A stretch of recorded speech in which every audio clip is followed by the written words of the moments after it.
All right, I have two Amutorch XT45s. These are the ones with the SBT 90.2. Now, the reason I've got these both is because one of these is completely stock, and one of these has been heavily modded by one of the Redditors.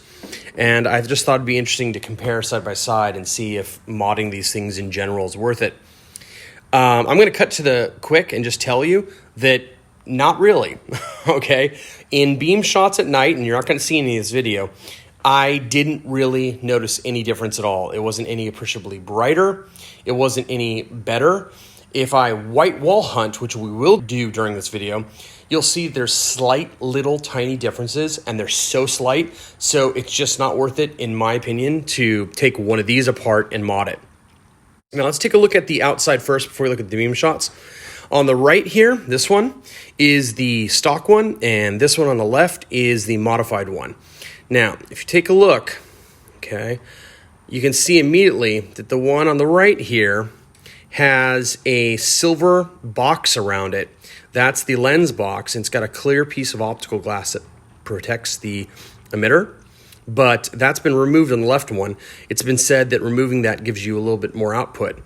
I didn't really notice that with these two, but I mean, maybe it's more noticeable on different lights. I only have one MT90 Plus / MF05, and it has been modded to have that box removed, and that light is killer. So maybe when you're at, really high output, like with a Astrolux MF05, it matters, but on this light, it doesn't seem to matter so much. So that's why you're seeing more green PCB here, because that box has been removed.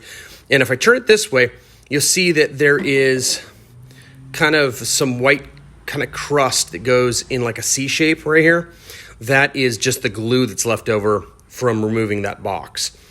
Now, another thing you'll notice is that there is a gray centering ring around the stock light here, and that's been removed on this one. And that's because the fellow that modded this wanted to get the emitter closer to the reflector for a better beam, like a tighter hot spot and all that. It seems to work. So one other mod he did is he added bypass springs in the caps. So we'll take a look at that. So there you go. You can see a blob of solder there with a little tiny wire to another blob of solder. And then the idea behind this is that it has a direct link with a little wire. All right, so let me put these back together and let's take a look at some beam shots. Okay, for the beam shots, I'm always going to have the modded one on the left and the stock one on the right. First thing we'll notice is that the drivers are not the same. This is the one without the programming, and this is the one that you can program. But take a look. This one has pulse width modulation, and this one does not. So just know that when I compare these two lights, that they don't even have the same driver. But what I did notice is that this has this is the modded one, has a very intense hot spot and a very defined corona and then the spill. On the stock one, it's muddier. The hot spot kind of just seeps into the corona. And also notice that as I rotate the light, I'll rotate it like this, you can see it's kind of weird and egg-shaped. Let me change the exposure here. Somewhere in there, okay. Notice that there's some distinct petals on this as I rotate it. So it's got these weird petals, whereas the modified one is completely circular.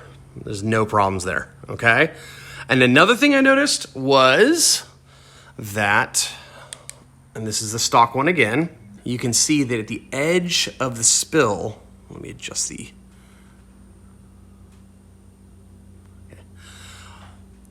so on the stock one here, at the edge of the spill, it's got this thing that looks kind of like Saturn's rings right here. And I noticed that in several versions of this new XT45. They all kind of came like that.